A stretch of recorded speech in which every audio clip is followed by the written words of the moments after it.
Greetings, people. Webs, Jake here. So, as you can tell by the title of this video, and I'm sure a lot of people have seen this headline in various YouTube channels and news outlets and all that stuff, but supposedly Kathleen Kennedy is, I guess, either retiring or stepping down, basically no longer to be in charge of Lucasfilm at some point at the end of this year.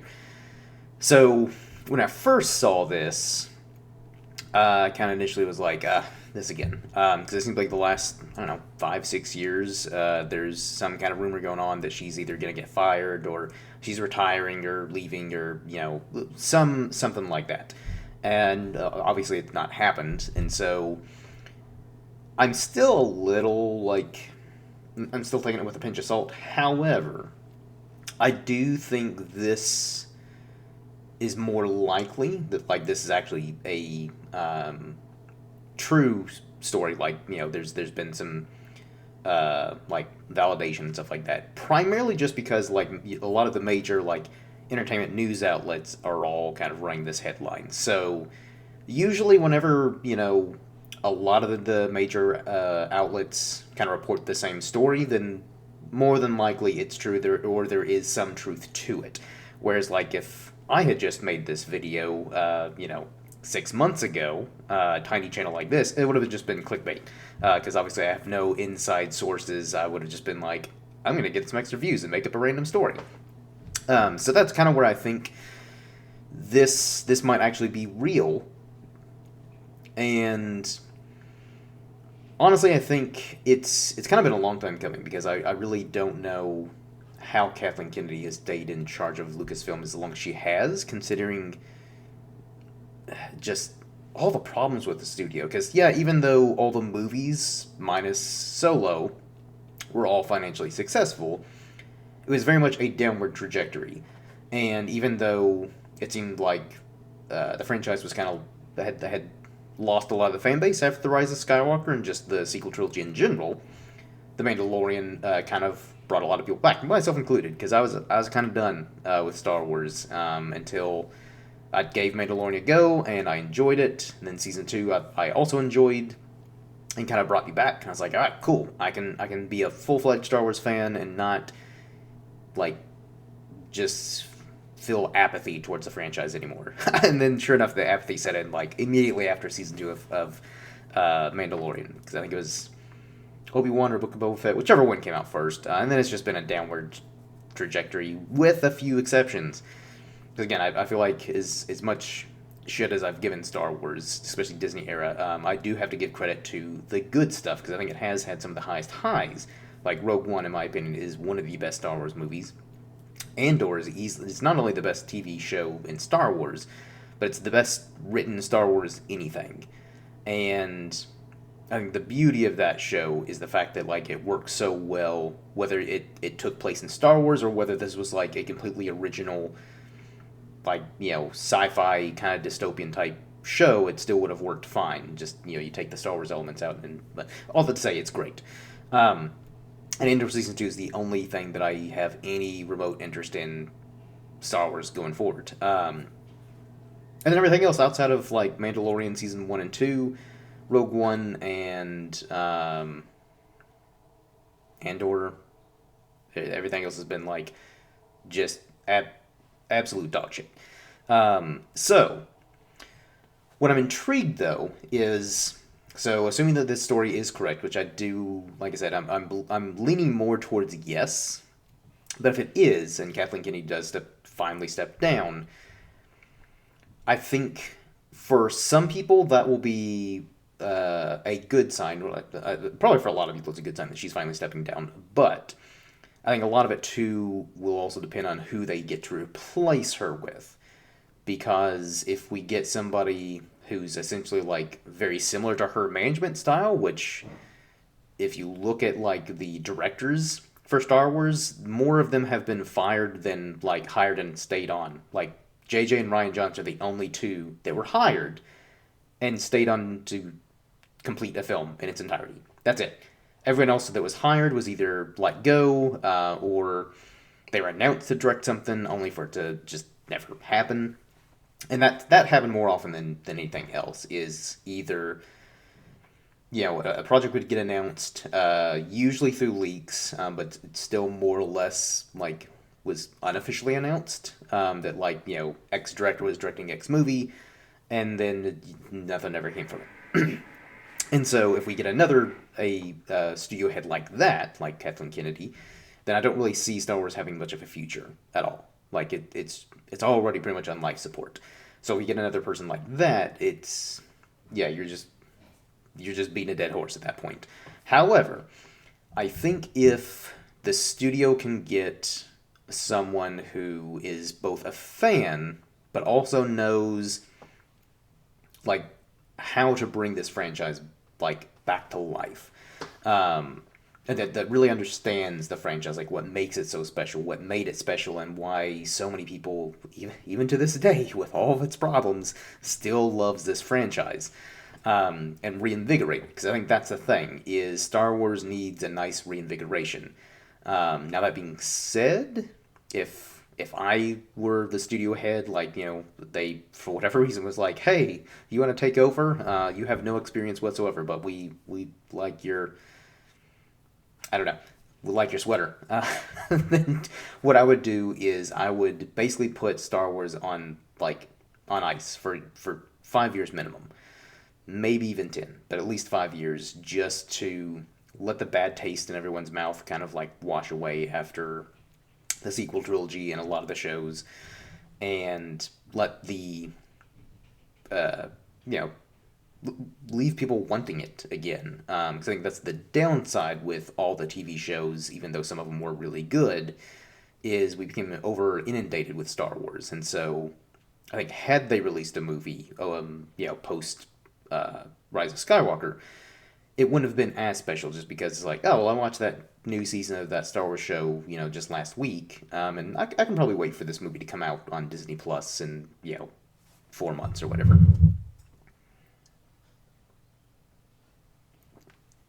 So, and as far as I know, there are no for sure projects in production right now, or like I guess hard production. Like I'm sure there's scripts being written and ideas being pitched and stuff like that. But as far as I know, there's no, with Andor season 2 coming out, there's no projects in like active development. Like they're filming it and stuff like that.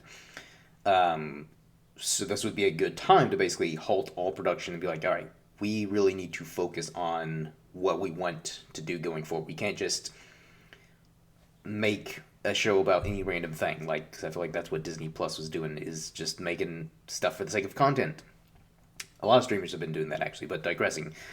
And so really hone in on like, okay, what projects do we feel like are essential? What do we think is good enough to actually invest hundreds of millions potentially in either a TV show or a movie? But I think movies the way to start back off.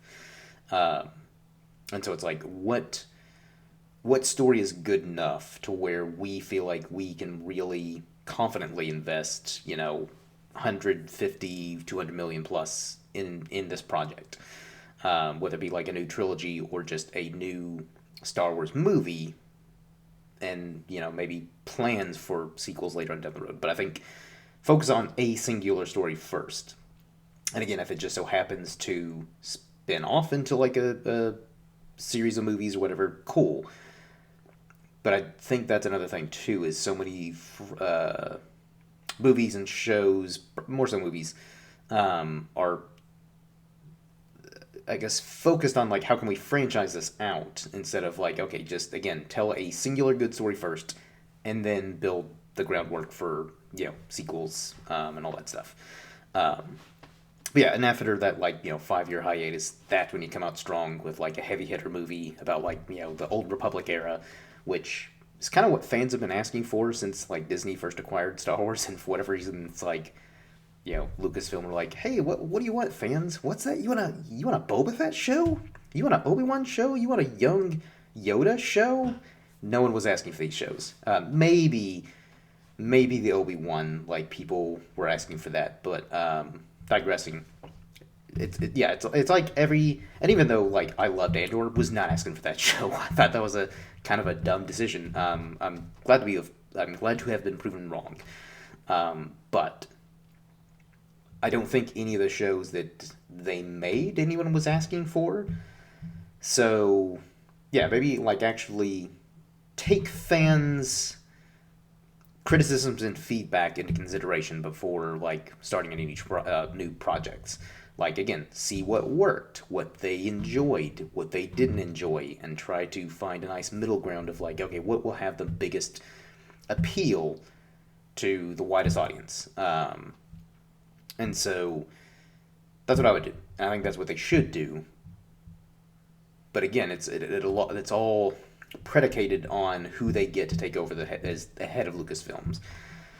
Because I know for the longest time before, it seemed like before Ahsoka, a lot of people were saying Dave Filoni should have been the head, and I think he has a good.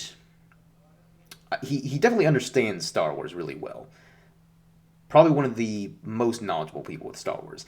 That being said, he does have his flaws. I think he is sort of similar to George Lucas himself, where I think he's got a lot of really good ideas, and again, obviously he understands the world really well, but he's not the best writer, and sometimes not even the best at executing his ideas. Because like Ahsoka, there were some nuggets in that show where I was like, oh, okay, yeah, that's kind of cool, or that could have been cool had it been executed well, or had it just been written better. But that show fell kind of flat for me, and that would be my apprehension with like someone like Dave Filoni is, and also I think he in general is a more, I think he's the type of person, could be wrong, but he strikes me as the type of person that flourishes as a creator rather than like the head honcho of dictating everything. But I do think you would need a good balance of that for whoever does take over. Is they have to have a good understanding of the world that George Lucas created and respect for it, because I think that's a big problem too. Is it just feels like a lot of franchises, Star Wars in particular, the writers of these shows and movies just don't really respect the material, or like the franchise as a whole, and they're just kind of like, whatever. The fans are a bunch of losers, so I can write whatever, and it's Star Wars, so they'll watch it anyways. And they've been proven wrong, because these last two Star Wars shows, no one really watched, even though one of them is supposedly good, like Skull and Screw. I've heard it's actually solid, but no one watched it because apathy. Most people, just like myself, have checked out of Star Wars and don't really care anymore. However, with Kathleen Kennedy stepping down, fired, retiring, whatever it may be, I'm more inclined to check out future Star Wars projects, just because it's like, okay, again, maybe this is what they needed to do to reinvigorate the franchise, is just have a change of leadership. And again, it still baffles me that she's been in charge as long as she has. But whatever. So, yeah, I guess those are kind of my like very rambly thoughts on this recent development. And since again, supposedly she's stepping down at the end of the year, I would imagine we'll probably get an announcement of who's taking over probably late this year. Like maybe October at the earliest, but probably more around like actually no, maybe even earlier, because I think Star Wars Celebration is in April, I think. So actually, that would be a good time to announce the successor. Like they can dedicate the celebration to Kathleen Kennedy and her achievements. Which again, I guess to be fair, she has achieved some good things in Star Wars. Mostly not so much, but give credit where it's due. But I think that would be a good place to announce the successor, is like, give her accolades and all the time she's dedicated to Star Wars, all that jazz. And then afterwards be like, oh, and here's who's taking over. So actually, now that I think about it, we might actually find out much sooner than, waiting like the end of the year, like October, November, before they announce who's taking over. At least that's my speculation. Maybe they will wait until later, have Star Wars Celebration be her thing, to just kind of bask in whatever glory there may be for her at Celebration, and then afterwards, do a separate announcement, maybe like Comic-Con or I don't know, just post it on social media, whoever's taking over. I don't know, however people do that stuff nowadays. So I'm curious to see who they have to take over. If it will be like a well-known name to like people in the Star Wars community, or if it'll be like maybe just someone who isn't necessarily directly affiliated with Star Wars but has a lot of experience running like a studio or has been in the studio system for a long time. I don't know. So I'm curious, and I think depending on who they get to take over will kind of dictate to me and probably a lot of other people on like how excited we're gonna be, or if my so really I can't think of anybody who would get me excited.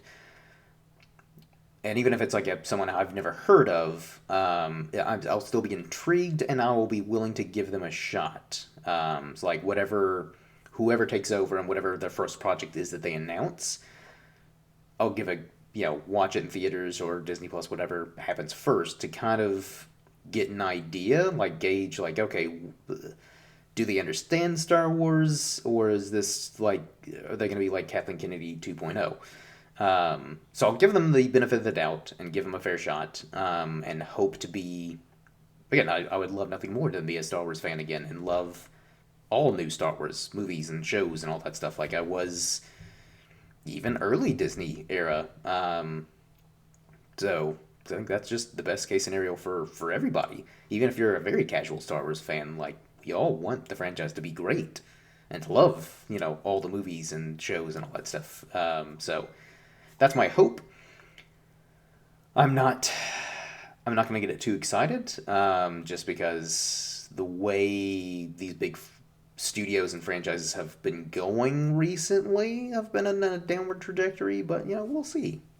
20 It's a new year, 2025, and it'll be an even newer year, 2026. And who knows when we'll get the first Star Wars project, but yeah, here's hoping, a new hope, shall we say, that we are delighted and given something spectacular, like Star Wars should be. But that wraps up this very rambly video, and until next time, everyone, cheers.